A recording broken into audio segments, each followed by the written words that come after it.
सदियों पहले का जमाना था।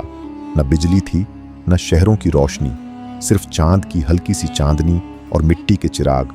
एक पुराने से कस्बे के कोने में एक फकीर रहता था। उसका नाम था शमशुद्दीन। न उसके पास दौलत थी, न घर का सहारा, बस एक पुराना सा झोपड़ा और एक छोटा सा चिराग। लेकिन उसके पास एक चीज थी, ऐसा यकीन जो पहाड़ों को हिला दे। लोग कहते थे कि शमशुद्दीन कभी किसी से कुछ नहीं मांगता, लेकिन उसकी आंखों में हमेशा सुकून होता था। एक जवान लड़का हमीद अक्सर उसे देखता और हैरान होता, यह आदमी भूखा रहता है, फिर भी इतना मुतमिन कैसे है। एक रात वह हिम्मत करके उसके पास गया और पूछा, बाबा, आपके पास कुछ नहीं, फिर भी आप परेशान क्यों नहीं होते? शमशुद्दीन हल्का सा मुस्कुराया और बोला, बेटा, मेरे पास सब कुछ है, बस तुम देख नहीं पा रहे। हमीद और भी उलझन में पड़ गया। तब शमशुद्दीन ने अपना पुराना चिराग जलाया। उसकी हल्की सी लौ अंधेरे में झिलमिला उठी।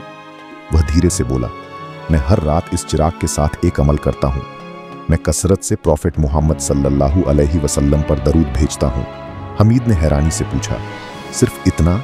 शमशुद्दीन ने उसकी आंखों में देखकर कहा, सिर्फ इतना नहीं, सब कुछ। वक्त गुजरता गया और फिर एक साल ऐसा आया जब कस्बे पर सख्त कहत पड़ गया। खेतों में कुछ उगा नहीं, कुएं सूख गए, लोग भूख से तड़पने लगे। हमीद का घर भी इस मुसीबत में फंस गया। उसकी मां बीमार थी और घर में अनाज का एक दाना तक नहीं बचा था।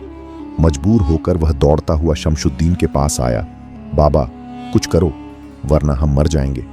शमशुद्दीन ने उसकी बात सुकून से सुनी, फिर अपना चिराग उठाया और बोला, आज रात तुम मेरे साथ बैठो, लेकिन एक शर्त है, जो मैं करूं तुम भी करो, बिना शक के। रात धीरे धीरे गहरी होती गई। हवा तेज चलने लगी।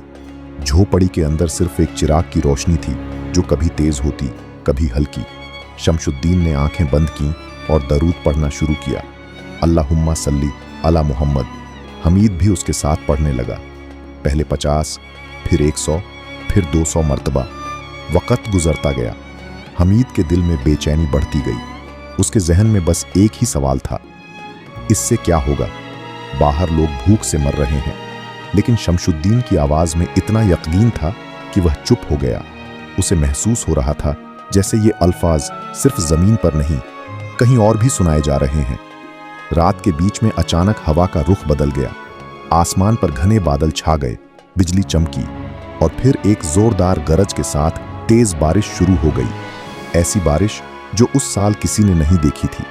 लोग अपने घरों से बाहर निकल आए, कुछ सजदे में गिर गए, कुछ आसमान की तरफ हाथ उठाकर रोते रहे। सूखी जमीन ने पानी को ऐसे पीना शुरू किया जैसे सालों की प्यास हो। हमीद का दिल जोर जोर से धड़क रहा था। वह बस शमशुद्दीन को देख रहा था। उसकी आंखों में आंसू थे, लेकिन चेहरे पर सुकून पहले से भी ज्यादा गहरा हो चुका था। सुबह जब रोशनी फैली तो पूरा कस्बा बदल चुका था। जमीन गीली थी, खेतों में नई जिंदगी की खुशबू थी और लोगों के चेहरों पर उम्मीद वापस आ गई थी। हमीद ने धीरे से पूछा, बाबा, क्या ये आपका करिश्मा था? शमशुद्दीन मुस्कुराया। उसने चिराग की लौ को धीरे से कम किया और बोला, ये मेरा नहीं, ये दरूद का करिश्मा है और अल्लाह की रहमत। फिर उसने हमीद की तरफ देखा और आखिरी बात कही, जब बंदा दिल से दरूद पढ़ता है तो उसकी आवाज आसमान तक नहीं जाती, बल्कि रहमत आसमान से जमीन पर उतरती है। उस दिन के बाद हमीद कभी पहले जैसा नहीं रहा। उसने समझ लिया कि असल ताकत अल्फाज में नहीं होती, बल्कि उस यकीन में होती है जो उन अल्फाज के साथ दिल से निकलता है।